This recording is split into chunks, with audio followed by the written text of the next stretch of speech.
Shalom. మన ప్రభు అయినటువంటి యేసుక్రీస్తు వారి యొక్క శక్తిగల నామములో ప్రతి ఒక్కరిని కూడా ప్రేమతో ఆహ్వానిస్తున్నాను. పెంతెకోస్తు పండుగ దినాన సత్యాన్ని తెలుసుకోవటానికి యేసు ప్రభు నామములో సిద్ధపడదాం. ప్రార్థన ద్వారా పరిశుద్ధాత్మదేవ, నీ సహాయం నాకు వందనాలు.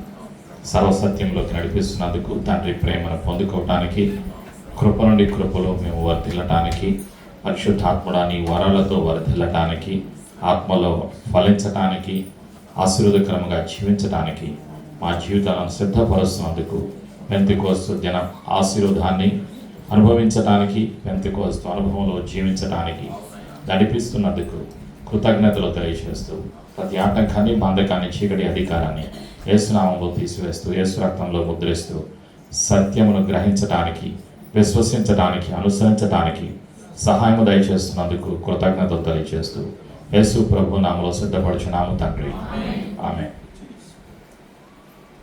పరిశుద్ధ గ్రంథంలో పెంతెకోస్తు పండుగ గురించి ప్రత్యేకంగా పరిశుద్ధాత్ముడు తెలియజేస్తూ ఉన్నాడు.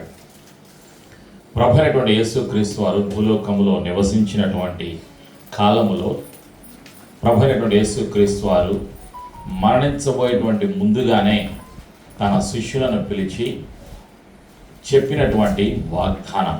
అందువలన నా తండ్రి వాగ్దానము అని ప్రభు అయినటువంటి యేసుక్రీస్తు వారు తెలియజేస్తున్నారు.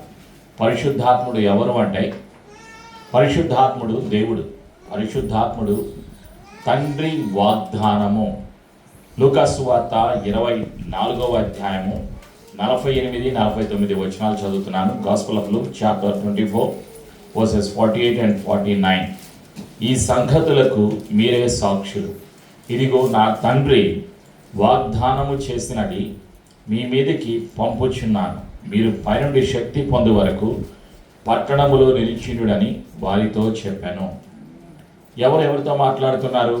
ప్రభు అయినటువంటి యేసుక్రీస్తు వారు తన శిష్యులను పిలిచి శిష్యులకు ఆజ్ఞాపిస్తున్నారు. వాళ్ళు ఎక్కడికి వెళ్ళాలి, ఎక్కడ ఉండాలి, ఏమి చేయాలి, తండ్రి ప్రణాళికను, తండ్రి చిత్తాన్ని ప్రభు అయినటువంటి యేసుక్రీస్తు వారు బయలుపరుస్తూ ఉన్నారు. తన ఆలోచనను, తండ్రి ప్రణాళికను బయలుపరుస్తున్నారు. పరిశుద్ధాత్ముడు ఎవరు? తండ్రి వాగ్దానం, తండ్రి ఇచ్చేటువంటి వాగ్దానం. నా తండ్రి వాగ్దానము మీ మీదకి పంపుచున్నాను అని యేసయ్య సెలవిస్తున్నారు. ఎందుకు? శిష్యులలో ఆందోళన, కలవరం మొదలయ్యాయి. కారణం ఏంటి అంటే, యేసు ప్రభువు వారు సెలవిచ్చారు, యూదులు, రోమా సైన్యము నన్ను చంపేస్తారు, ఆ తర్వాత నేను తిరిగి 3వ రోజున తిరిగి లెగుస్తాను, ఆ తర్వాత నేను తండ్రి దగ్గరికి వెళ్ళిపోతాను అని, మరలా నేను వస్తాను, నేనున్న స్థలంలో మిమ్మల్ని కూడా తీసుకుని వెళ్తానని అనేక సత్యాలు, ప్రవచనాలు యేసు ప్రభువు వారి శిష్యులకు తెలియచేస్తుంటే వీళ్ళలో కలవరము, ఆందోళన, భయము, దిగులు ఇవన్నీ కూడా వచ్చాయి. అందుకని వాళ్ళని బలపరచడానికి, వాళ్ళు అధైర్యపడకుండా ధైర్యంగా జీవించడానికి, వాళ్ళు చేయవలసినటువంటి బాధ్యతలు వాళ్ళు గుర్తు చేసుకుంటూ, యేసయ్య మాటలను జ్ఞాపకం చేసుకుంటూ వాళ్ళు ముందుకు సాగాలి, తండ్రి చిత్తాన్ని జరిగించాలి, సత్యములకు సాక్షులుగా జీవించాలి. కాబట్టి వారిని బలపరుస్తూ ఉన్నారు. అందుకే యేసయ్య ఏమంటున్నారు? మీరే సాక్షులు. ఎవరు సాక్షులు? శిష్యులు సాక్షులు. ఎవరికి సాక్షులు? సత్యమునకు సాక్షులు, తండ్రికి సాక్షులు, యేసయ్యకు సాక్షులు. ప్రియమైనటువంటి సంఘమా, ఈ శిష్యులు బలపరచబడాలి. వాళ్ళు ప్రజలకు తెలియచేయాలి, సత్యాన్ని తెలియచేయాలి. అందుకొరకు పరిశుద్ధాత్మను గురించి తెలియచేశారు ప్రభు అయినటువంటి యేసుక్రీస్తు వారు. వాగ్దానపు ఆత్మ, తండ్రి ఆత్మ. ప్రియమైనటువంటి సంఘమా, పెంతెకోస్తు అంటే 50వ రోజు. 50వ రోజు యేసు ప్రభులు వారు పునరుత్థానం అయిన తర్వాత మానవులందరి కొరకు సిలువలో మరణించి సమాధి చేయబడి 3వ రోజు తిరిగి లేచిన తర్వాత రోజు నుండి పరిశుద్ధాత్ముడు భూలోకములోకి అభిషేకముతో, అగ్నితో వచ్చినటువంటి దినము ప్రభు యేసుక్రీస్తు వారు పునరుత్థానం అయిన తర్వాత నుండి 50వ రోజు. 50వ రోజున పరిశుద్ధాత్ముడు పరలోకం నుండి దిగి వచ్చాడు. ప్రియమైనటువంటి సంగమా, పాత నిబంధన గ్రంథంలో అనేక మందిలోకి పరిశుద్ధాత్ముడు వచ్చి వారిని ప్రేరేపించి, నడిపించి, తన స్వరాన్ని కలలను దర్శనాలను బయలుపరిచి వారిని నడిపించాడు పాత నిబంధన గ్రంథంలో. అయితే పాత నిబంధన గ్రంథములో ఎవ్వరు కూడా అన్య భాషలు మాట్లాడలేదు. పాత నిబంధన గ్రంథంలో ఎవరు కూడా క్రొత్త నిబంధనలో పరిశుద్ధాత్మ వచ్చిన తర్వాత జరిగినటువంటి ఆశ్చర్య కార్యాలు, అద్భుత కార్యాలు, దయ్యాలను పారదోలటం, రోగులను స్వస్థపరచటం, ఇలాంటి ఆశ్చర్య కార్యాలు, అద్భుత క్రియలు పాత నిబంధన గ్రంథంలో జరగలేదు. ఇవన్నీ ప్రారంభమైంది పరిశుద్ధాత్మలో బాప్తిస్మము పొందిన తరువాత. ఆదిమ సంఘము. ఎవరు ఆదిమ సంఘం అంటే శిష్యులు. మొదటిసారిగా యేసు ప్రభువు వారు సెలవిచ్చారు. ఏమని సెలవిచ్చారు? మీరు వెళ్ళండి, పట్టణములో నిలిచి ఉండండి. ఆ పట్టణం పేరు యెరూషలేము. యెరూషలేము వెళ్ళాలి. యెరూషలేములో మేడ గదిలో వాళ్ళు ప్రార్థన చేయాలి. ఎలాంటి ప్రార్థన చేయాలి? ఒకే మనసుతో, ఒకే ఆలోచనతో, వేరు వేరు రకాలైనటువంటి ఆలోచనలు ఉండకూడదు. ఒకే ఆలోచనతో, ఒకే ఉద్దేశముతో, ఒకే ప్రణాళికతో అడగాలి, ప్రార్థన చేయాలి. ఎంతమంది? 120 మంది. ఆ సత్యాన్ని అపోస్తుల కార్యములో 1వ అధ్యాయంలో మనం చూస్తాం. 12వ వచనం నుండి 15వ వచనం వరకు రాయబడి ఉంది. The book of acts chapter 1 verses 12 to 15. అప్పుడు వారు ఓలివల వనమనబడిన కొండ నుండి యెరూషలేమునకు తిరిగి వెళ్ళిరి. ఆ కొండ యెరూషలేమునకు విశ్రాంతి దినమున నడవదగినంత సమీపమున ఉన్నది. వారు పట్టణంలో ప్రవేశించి తాము బస చేయుచుండిన మేడ గదిలోనికి ఎక్కిపోయి, వారెవరనగా పేతురు, యోహాను, యాకోబు, అంద్రెయ, ఫిలిప్పు, తోమా, బర్తలోమయి, మత్తయి, అల్ఫై కుమారుడగు యాకోబు, జెలోతే అనబడిన సీమోను, యాకోబు కుమారుడగు యూదా అనువారు, వీరందరూ వీరితో కూడా కొందరు స్త్రీలను, యేసు తల్లి అయిన మరియయు ఆయన సహోదరులను ఏక మనసుతో ఎడతెగక ప్రార్థన చేయుచుండిరి. ఆ కాలమందు ఇంచుమించు 120 మంది సహోదరులు కూడి ఉండగా పేతురు వారి మధ్యన నిలిచి ఇట్లా నేను. ఎంతమంది వాళ్ళు? 120 మంది. అందులో స్త్రీలు ఉన్నారు. ప్రభు అయిన యేసుక్రీస్తు వారికి భౌతికంగా తల్లి అయిన మరియ ఉన్నది. యేసు ప్రభు వారి యొక్క శిష్యులు 11 మంది శిష్యులు, ఎన్నుకోబడినటువంటి 12 మందిలో ఇస్కరియోతు యోధ తొలగిపోయాడు, తప్పిపోయాడు. మిగిలిన 11 మందితో పాటు ఇంకా అనేక మంది శిష్యులు తయారు చేయబడ్డారు. అనేక మంది యేసయ్యను వెంబడించారు. వాళ్ళందరూ కూడా 120 మంది కలిసి మేడగదిలోకి వెళ్ళి మేడగదిలో ఏకాంత ప్రార్థన చేస్తూ ఉన్నారు. ఏకాంత ప్రార్థన. ఎలాంటి ప్రార్థన? ఏక మనస్సుతో ఎడతెగక, అంటే ఆగిపోకుండా.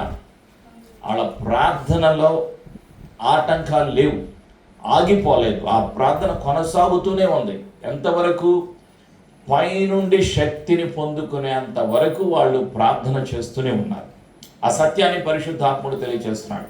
అపోస్తుల కార్యములు 2వ అధ్యాయంలో 1వ వచనం. The book of acts chapter 2 verse 1 onwards. Pentecost పండుగ దినము వచ్చినప్పుడు అందరూ ఒక చోట కూడి ఉండేది. అప్పుడు వేగముగా వీచు బలమైన గాలి వంటి ఒక ధ్వని ఆకాశం నుండి అకస్మాత్తుగా వారు కూర్చుండి ఉన్న ఇల్లంతయు నిండెను. మరియు అగ్ని జ్వాలల వంటి నాలుకలు విభాగింపబడినట్లుగా వారికి కనబడి వారిలో ఒక్కొక్కరి మీద వ్రాలగా అందరూ పరిశుద్ధాత్మతో నిండిన వారై ఆ ఆత్మ వారికి వాక్శక్తి అనుగ్రహించిన కొలది అన్య భాషలతో మాట్లాడసాగిరి. మొదటి అనుభవం, శిష్యులకు మొదటి అనుభవం. అనేక సార్లు పరిశుద్ధాత్మ చేత తాకబడ్డారు, పరిశుద్ధాత్మ యొక్క వినికిడిని అనుభవంలోకి వచ్చారు. కానీ ఈ అనుభవం ప్రత్యేకమైనటువంటి అనుభవం. ఇది పెంతెకోస్తు అనుభవం. మేడగదిలో పెంతెకోస్తు అనుభవాన్ని వీళ్ళు అనుభవించారు. వాళ్ళు 120 మంది. ఈ 120 మంది పైన పరలోకం నుండి, ఆకాశం నుండి అగ్ని జ్వాలల వంటి నాలుకలు విభాగింపబడి పరిశుద్ధాత్ముడు ఒక బలమైన గాలి వీచిన రీతిగా వాడి మీదకి రావడం జరిగింది. వాళ్ళ ఆత్మలు, వాళ్ళ అంతరంగము అభిషేకించబడింది. వాళ్ళ యొక్క ఆత్మీయ జీవితాలు అభిషేకించబడ్డాయి. ఆ క్షణాన వాళ్ళందరూ కూడా వాళ్లకు రాని భాష, వాళ్లకు తెలియని భాష వాళ్ళు మాట్లాడటం జరిగింది. ఆ భాషకి పరిశుద్ధాత్ముడు ఇచ్చినటువంటి అర్థం ఏమిటి అంటే అన్య భాషలు మాట్లాడేటువంటి వరాన్ని మొదటిసారిగా భూలోకములో శిష్యులు, తర్వాత 120 మంది విశ్వాసులు మేడగదిలో ఆ అనుభవాన్ని అనుభవించారు. ఇదే పెంతెకోస్తు అనుభవం ప్రియమైనటువంటి సంగమా. ఆ తర్వాత ఏం జరిగింది? ఆ తర్వాత వాళ్ళు అక్కడి నుంచి కిందదికి వచ్చారు. కిందదికి వచ్చిన తర్వాత వాళ్ళందరూ కూడా భాష మాట్లాడుతున్నారు. వాళ్ళు మాట్లాడేటువంటి అన్య భాషలు మాట్లాడుతూ ఉంటే అది పరలోకపు భాష. భూలోకములో అక్కడ ఉన్నటువంటి ఆ యెరూషలేములో ఉన్నటువంటి అనేక మంది వాళ్ళు ఏమంటున్నారంటే, మన భాష మాట్లాడుతున్నాడు, మన మాతృభాష మాట్లాడుతున్నాడు, ఇదేంటి అని వాళ్ళల్లో ఒక ఆలోచన వచ్చింది. వీళ్ళు మన ఊరు వాళ్ళు కాదు, మన భాష నేర్చుకోలేదు, కానీ వీళ్ళు మన భాష మాట్లాడుతున్నారు అని వాళ్ళు అన్య భాషలు మాట్లాడుతుంటే స్థానికంగా ఉన్నటువంటి ప్రజలకి అర్థమైంది. అంటే వాళ్ళు ఏ భాషలో వాళ్ళు మాట్లాడుకుంటున్నారు, వాళ్ళకి ఆ భాష ఈ పెంతెకోస్తు దినాన వీళ్ళకి ఆ యొక్క భాషల వరాన్ని కూడా పరిశుద్ధాత్ముడు అనుగ్రహించాడు. భాషల్లో 9 ప్రత్యేకంగా వరాలు ఉన్నాయి, కృపా వరాలు అంటాం. ఆ 9 వరాలు కూడా కొరింథీయులకు రాసినటువంటి మొదటి పత్రిక 12వ అధ్యాయంలో మనం చూస్తాం. ఆ 9 కృపా వరాలు: విశ్వాసం అనేటువంటి వరము, భాషలు మాట్లాడేటువంటి వరము, భాషలకు అర్థాన్ని చెప్పేటువంటి వరము, వివేచన వరము, బుద్ధి వాక్యము, జ్ఞాన వాక్యము, స్వస్థపరిచేటువంటి వరము, విశ్వాసం అనేటువంటి వరము, అద్భుతాలు చేసేటువంటి వరము. ఈ విధంగా 9 రకాలైనటువంటి కృపా వరాలు ఉన్నాయి. ఈ వరాలన్నీ కూడా అదే సమయంలో వాళ్ళ మీదకి రావడం జరిగింది. ఇప్పుడు వీళ్ళ పరిస్థితి ఎలా అయిపోయింది? ఆత్మీయ జీవితంలో అసాధారణమైనటువంటి మార్పు కలిగింది. మామూలు మార్పు కాదు, అసాధారణమైనటువంటి మార్పు. అంతకుముందు వీళ్ళ పరిస్థితి ఎలా ఉంది? దిగులుతో, భయంతో, ఆందోళనతో ఉన్నారు. అందుకే యేసు ప్రభువు వారి భూలోకంలో ఉన్నప్పుడే సెలవిచ్చారు. ఏమని సెలవిచ్చారంటే, నేను మిమ్ములను అనాథలుగా విడిచిపెట్టడం లేదు, నేను తండ్రిని వేడుకుంటాను, తండ్రి యొద్ద నుండి మీ దగ్గరకు ఆదరణకర్త వస్తాడు, వచ్చి ఆయన మీలో నివసిస్తాడు, మీలో ఎల్లప్పుడూ నివసిస్తాడు అని యేసు ప్రభువు వారు సెలవిచ్చారు. ఎవరితో సెలవిచ్చారు? శిష్యులతో సెలవిచ్చారు. ఆ సత్యాన్ని యోహాను సువార్త 14వ అధ్యాయంలో మనం చూస్తాం. 14-16లో మనం చూస్తాం. యేసు ప్రభు అంటున్నటువంటి మాట, జాన్ ది గాస్పెల్ చాప్టర్ 14:16, నేను తండ్రిని వేడుకొందును, మీ యొద్ద ఎల్లప్పుడూ నుండుటకై ఆయన వేరొక ఆదరణకర్తను అనగా సత్య స్వరూపియగు ఆత్మను మీకు అనుగ్రహించను. లోకము ఆయనను చూడలేదు, ఆయనను ఎరుగదు గనుక ఆయనను పొందనేరదు. మీరు ఆయనను ఎరుగుదురు, ఆయన మీతో కూడా నివసించును, మీలో ఉండును, మిమ్మును అనాథలనుగా విడువను, మీ యొద్దకు వత్తును. కొంతకాలమైన తర్వాత లోకము నన్ను మరి ఎన్నడను చూడదు, అయితే మీరు నన్ను చూదురు. నేను జీవించుతున్నాను గనుక మీరును జీవింతురు. యేసు ప్రభువు వారు మరలా వాగ్దానాన్ని గుర్తు చేస్తూ ఉన్నారు. ఎవరికి? శిష్యులకు. పరిశుద్ధాత్మను ఎందుకు అనుగ్రహించాడు? పరిశుద్ధాత్మల యొక్క బాప్తిజాన్ని వాళ్ళు ఎందుకు పొందుకున్నారు? పరిశుద్ధాత్మలో బాప్తిజం ఎందుకు పొందుకున్నారంటే, ప్రేమైనటువంటి సంగమా, శక్తిని పొందుకోవటానికి. ఎవరి శక్తిని?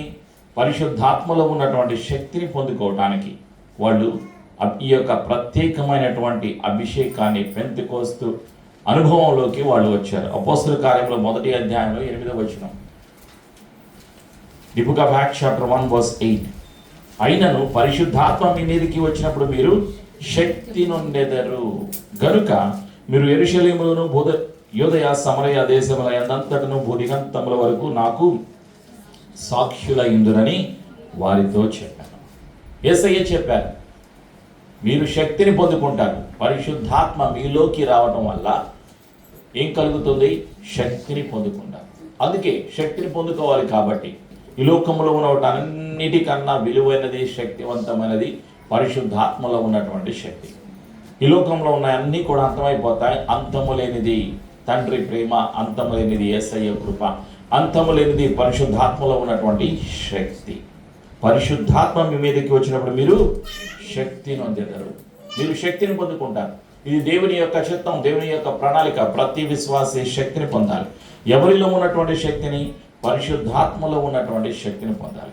అప్పుడు ఏం కలుగుతుంది? తండ్రిని మహిమపరుస్తారు, యేసయ్య పరిశుద్ధ నామాన్ని హెచ్చిస్తారు, ఘనపరుస్తారు. అప్పుడు ఏం జరుగుతుంది?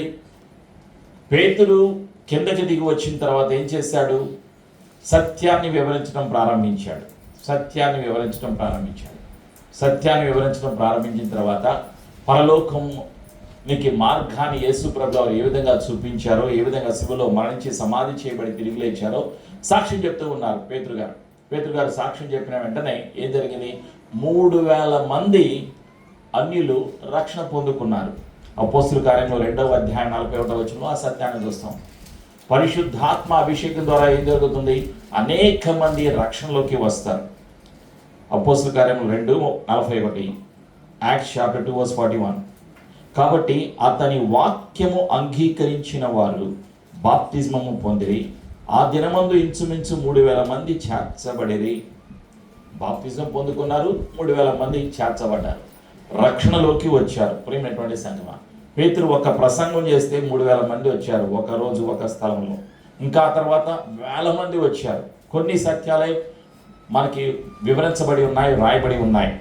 అపోస్తుల కార్యంలో 4వ అధ్యాయం 4వ వచనం, యాక్ట్స్ చాప్టర్ 4:4. వాక్యము వినిన వారిలో అనేకులు నమ్మిరి, వారిలో పురుషుల సంఖ్య ఇంచుమించు 5,000 ఆయను. మరొక స్థలంలో 5,000 మంది. వాళ్ళు కేవలం పురుషుల గురించి రాయబడ్డారు, మరి స్త్రీల గురించి, మిగతా వారి గురించి, వృద్ధుల గురించి రాయబడలేదు. అలా 1,000 మంది రక్షణలోకి వచ్చారు. పరిశుద్ధాత్మ శక్తిని పొందుకున్నాక ఏం జరుగుతుంది? ప్రజలు రక్షణలోకి వస్తారు. అందుకే పరిశుద్ధాత్మ శక్తి కావాలి. పరిశుద్ధాత్మలో ఏమున్నది? శక్తి ఉన్నది, కృపా వరాలు ఉన్నాయి. పరిశుద్ధాత్మలో జ్ఞానము, బుద్ధి, వివేచన అనేక వరాలు ఉన్నాయి. ఆయన వచ్చినప్పుడు ఆయనలో ఉన్నవన్నీ కూడా మనలోకి వస్తాయి. ప్రియమైనటువంటి సంఘమా, ఇప్పుడు మీరు ఇక్కడ ఉన్నారు. ఇప్పుడు మీ కాళ్ళు చేతులు ఎక్కడ ఉన్నాయి? మీతోనే ఉన్నాయి, అవునా కదా? ఇప్పుడు మీ తలకాయ ఎక్కడ ఉంది? మీతోనే ఉంది. మీలో ఉన్న అవయవాలన్నీ మీతోనే ఉన్నాయి. పరిశుద్ధాత్ముడు ఒక వ్యక్తి, ఆయన శక్తి. కరెంట్ ఒక శక్తి, కరెంట్ పోయిందన్నాం. ఆలోచన చేయండి.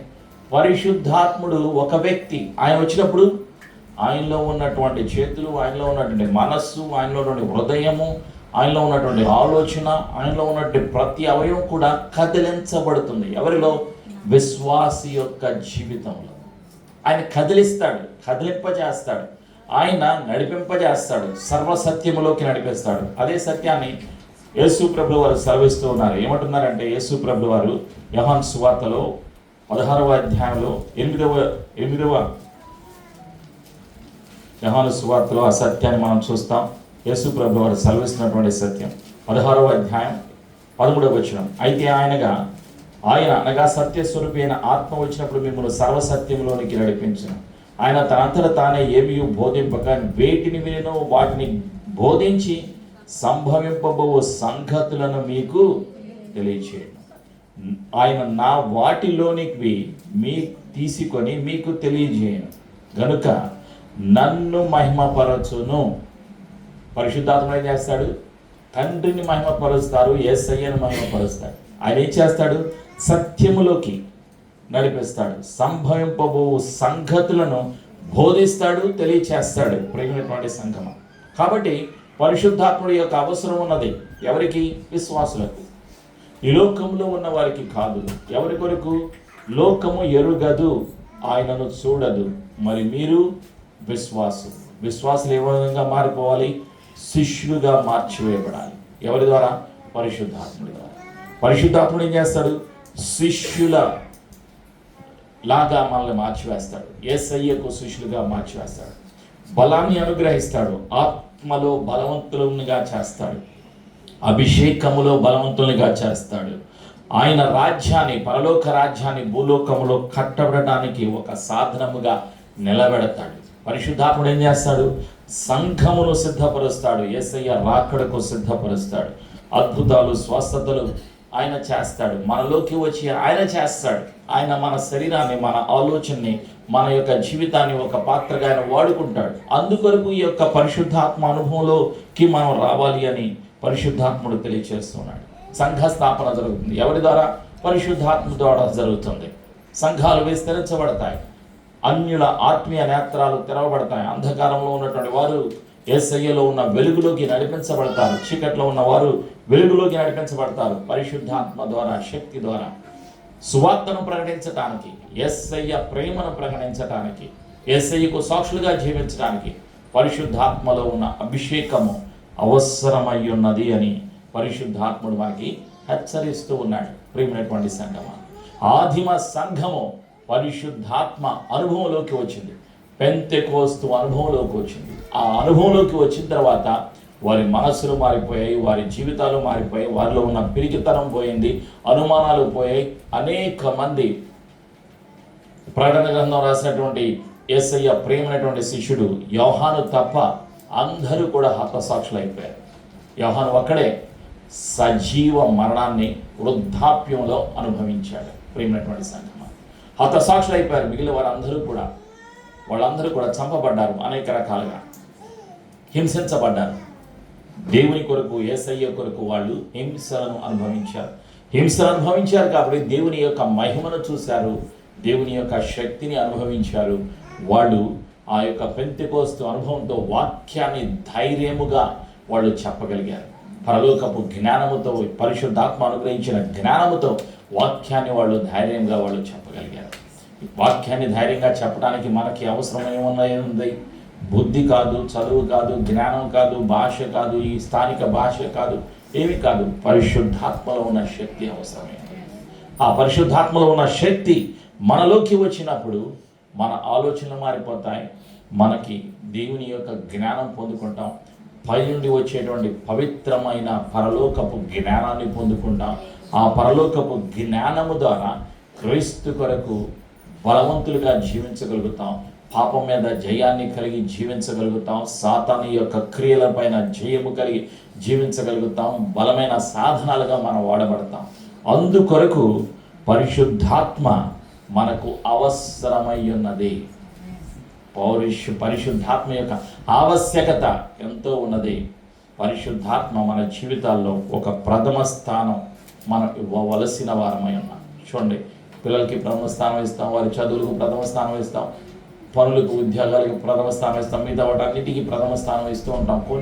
కొన్ని విషయాల్లో అన్నిటికన్నా విలువైనది తండ్రి యొక్క ప్రేమ, యేసయ్య కృప.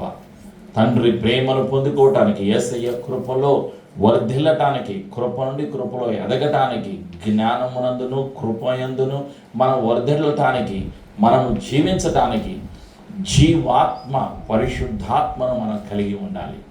ఆయనలో జీవం ఉన్నది, మనను జీవింపచేస్తాడు. నిరంతరము మనలో ఉంటాడు. ఆయన ఎక్కడుంటాడు? ఒకసారి మనలోకి వచ్చిన తర్వాత మనం వదిలిపెట్టి వెళ్ళడు. ఈరోజు ప్రార్థన చేసుకోలేదు, ఈరోజు బైబిల్ చదువుకోలేదు, ఈరోజు ప్రార్థనలకు ఏకీభవించలేదు, ఆరాధన చేయలేకపోయాను అని నేను నీకు ఇచ్చినటువంటి పని నువ్వు చేయలేదు అని ఆయన దిగులు పడి నీ మీద అలిగి నిన్ను విడిచిపెట్టడు ఆయన. షాలోమ్. ఎవరు? పరిశుద్ధాత్మ. ఒక వరాన్ని ఇచ్చిన తర్వాత ఆ వరాన్ని మళ్ళీ తిరిగి తీసుకోడు. ఆయన ఎల్లప్పుడూ మీతో ఉండును అని అంటున్నారు యేసయ్య అంటున్నారు, ఆయన మీతో కూడా నివసించును, మీలో ఉండును. మీతో నివసిస్తారు, మీతో ఉంటారు. కాబట్టి మీ ప్రతి సమస్య మీరు ఎవరికి చెప్పాలి? యేసయ్యకి చెప్పాలి, పరిశుద్ధాత్ముడికి చెప్పాలి. పరిశుద్ధాత్ముడా, ఇది నా సమస్య, నీవే నా సమస్యకు పరిష్కారాన్ని యేసయ్య దగ్గరకు తీసుకొని వెళ్ళు, నా సమస్యకు పరిష్కారాన్ని చూపించు అని పరిశుద్ధాత్మను అడగాలి. అడగవలసిన బాధ్యత, విశ్వసించవలసిన బాధ్యత, ఎదురు చూడవలసిన బాధ్యత విశ్వాసుల మీద ఉన్నది, సంఘము మీద ఉన్నది. అదే పెంతెకోస్తు అనుభవం. ఆ పెంతెకోస్తు అనుభవంలో అనుదినము మనం జీవించాలి. ఆలోచన చేయండి. కేవలం ఒక రోజు కాదు, ఒక ఆదివారం కాదు, ఒక శుక్రవారం కాదు, ఒక బుధవారం కాదు, 24 గంటల్లో అనుభవంలోనే మనం ఆనందించాలి. అందుకే పరిశుద్ధాత్మ ఏమని తెలియచేస్తున్నాడంటే, దేవుని యొక్క రాజ్యము భోజనమును పానము కాదు, కానీ పరిశుద్ధాత్మ యందలి ఆనందమునై ఉన్నది. The kingdom of God is not food and drink but the joy and the peace in the Holy Ghost. పరిశుద్ధాత్మలో ఆనందము, సమాధానమునై ఉన్నది. యేసయ్య కృప మనందరికీ సదా తోడైండును గాక. ఆమె ప్రార్థన చేసుకున్నాం. పరిశుద్ధాత్ముడా, నీవు చెప్పిన సత్యాన్ని బట్టి నీకు వందనాలు. పెంతెకోస్తు పండుగ దినాన ఏమి జరిగిందో, పెంతెకోస్తు అనుభవంలోకి శిష్యులు ఏ విధంగా వెళ్ళారో, వాళ్ళు అనుభవాన్ని అనుభవించిన తర్వాత ఏ విధంగా వాళ్ళ మనస్సులు మారాయో, జీవితాలు మారిపోయాయో, బలమైన సాధనాలుగా ఏ విధంగా వాళ్ళు క్రీస్తు కొరకు సాక్షులుగా జీవించారో, ఎంతమంది ఏ విధంగా హతసాక్షులు అయ్యారో, అనేక సత్యాలను పరిశుద్ధ గ్రంథంలో నీవు బయలుపరిచినందుకు నీకు వందనాలు. ప్రతి విశ్వాసి నిత్యము పెంతెకోస్తు అనుభవంతో, పెంతెకోస్తు ఆనందముతో, పరిశుద్ధాత్మలోని ఆనందముతో, పరిశుద్ధాత్మలు ఇచ్చేటువంటి శక్తితో, కృపా వరాలతో వర్ధిల్లటానికి, ఆత్మీయ జీవితములో ఫలాన్ని అనుభవించటానికి, ఆత్మల సంపాదన కొరకు కృషి చేయటానికి, ప్రయాసపడటానికి, శ్రమ పడటానికి సహాయము దయచేస్తున్నందుకు వందనాలు. ప్రతి అనుమానాన్ని, ప్రతి బంధకాన్ని, చీకటి అధికారాన్ని యేసు ప్రభు నామములో తెంచివేస్తున్నాను. మేము విన్న సత్యములో నిరంతరము జీవించడానికి, సత్యమును వెంబడించడానికి, సత్యమునకు సాక్షిగా జీవించడానికి పరిశుద్ధాత్ముడా మాకు సహాయము దయచేస్తున్నందుకు వందనాలు. సర్వసత్యములోకి నడిపిస్తున్నందుకు వందనాలు. యేసు ప్రభుని ఒప్పుకొనుచు మేము విన్న సత్యాన్ని ఇతరులకు తెలియచేస్తామని మాట ఇస్తూ ఈ సమర్పణ ప్రార్థన యేసు ప్రభు నామములో చేసి అభిషేకమును, ఆశీర్వాదమును, ఆనందమును యేసు ప్రభు నామములో పొందుకొనుచున్నాము తండ్రి. ఆమేన్.